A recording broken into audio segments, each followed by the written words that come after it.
దళిత క్రిస్టియన్లకు రిజర్వేషన్లు ఎత్తివేసే supreme court తీర్పుపైన సికింద్రాబాద్లోని వైఎంసీఏలో round table సమావేశం నిర్వహించారు. రాజ్యాంగంలో ఒక హక్కు పొందాలంటే ఒక హక్కు కోల్పోవాలా అంటూ ప్రశ్నించారు. మతం మారితే వివక్ష పోతుందా అన్నారు. దళిత క్రిస్టియన్ల రిజర్వేషన్ల విషయంలో సుప్రీంకోర్టు తీర్పుపై ఉద్యమం చేపడతామన్నారు తెలంగాణ జనసమితి అధ్యక్షుడు ప్రొఫెసర్ కోదండరాం. దళిత క్రైస్తవులకు ఎస్సీ హోదా తొలగిస్తే నిరసనకు దిగుతామని క్రైస్తవ సంఘాల నాయకులు హెచ్చరించారు. ఈ రౌండ్ టేబుల్ సమావేశంలో బీఆర్ఎస్ ప్రధాన కార్యదర్శి సోమా భరత్ కుమార్, ప్రొఫెసర్ గాలి వినోద్ కుమార్ తో పాటు పలు సంఘాల నాయకులు, మేధావులు పాల్గొన్నారు. కొంతమంది మన దగ్గర దళితులనే కాదు, చాలా కులాలకు సంబంధించిన ఇతరులు కూడా మతాన్ని, తమకు నచ్చిన ఏదో ఒక మతాన్ని ఆచరించడం మనం చూస్తూనే ఉన్నాం. కొంతమంది అప్పటి వరకు ఆచరించిన మతం బదులు కొత్తగా ఇంకో మతాన్ని స్వీకరిస్తారు, దాన్ని ఆచరించే ప్రయత్నం చేస్తారు. ఇది ఎందుకు జరుగుతుంది అంటే, అంతిమంగా మనిషికి ఒక కేవలము భౌతిక అవసరాలు తీర్చుకుని బతకటం కుదరదు. మనుషులకు ఒక ఆధ్యాత్మిక చింతన కూడా అవసరం, అది మానవ స్వభావం. ఆ ఆధ్యాత్మిక చింతనకి ఎక్కడ మెరుగైన అవకాశాలు దొరుకుతాయి అనుకుంటే ఆ మతాన్ని స్వీకరించి ఆచరించే ప్రయత్నం చేస్తుంటారు.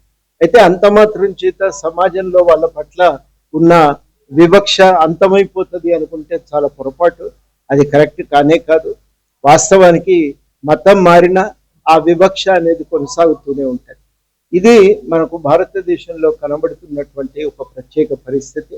అందువల్ల క్రిస్టియానిటీ స్వీకరించిన దళితులకు కూడా అక్కడ కూడా అదే అంటరానితనాన్ని, వివక్షను ఎదుర్కొంటున్నారు. కాబట్టి వాళ్లకు ఈ రిజర్వేషన్లు కొనసాగించాల్సి ఉంటుందని చెప్పి నేను భావిస్తున్నాను.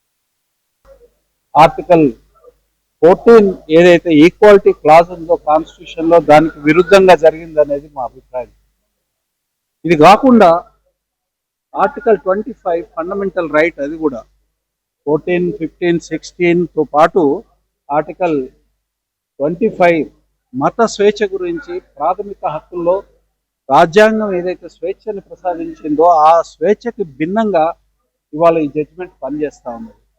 అంటే ఒక హక్కు, ఒక ప్రాథమిక హక్కు కావాలని కోరుకుంటే ఇంకొక ప్రాథమిక హక్కు కింద ఉన్న హక్కులు కోల్పోవాల్సిన పరిస్థితి రాజ్యాంగం ఎప్పుడు నిర్దేశించలేదు. రాజ్యాంగము నిర్దేశించింది ఏంటంటే, ఈ హక్కులతో పాటు రిలీజియన్ ని పాటించే హక్కును కూడా ప్రజలకు, ఈ హక్కు చూజ్ చేసుకుంటే ఆకుపోతుందని, అది చాలా basically it is a ఫ్లాడ్ thought process. కాబట్టి అది కూడా సవరించుకోవాల్సిన అవసరం ఉన్నది. మతం మారంగానే బ్యాక్వర్డ్నెస్ మాయమైపోతుందా? మాయమైపోదు కదా.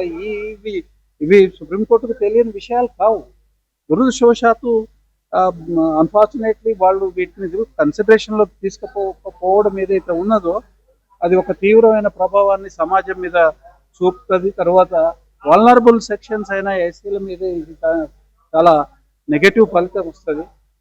తర్వాత ఏదైనా సరే ఒక రిలీజియన్ ఫేత్ని పాటించేదానికి ఇది ప్రతిబంధకంగా తయారు కాకూడదు. ఈ రాజ్యాంగం యొక్క ఆదేశక సూత్రాలలో కానివ్వండి, ప్రాథమిక హక్కులు కానివ్వండి, రాజ్యాంగం యొక్క ప్రియాంబుల్ ఏదైతే ఉందో దాని రాజ్యాంగం ఆత్మ దానికి భిన్నంగా పోతా ఉన్నది ఇది.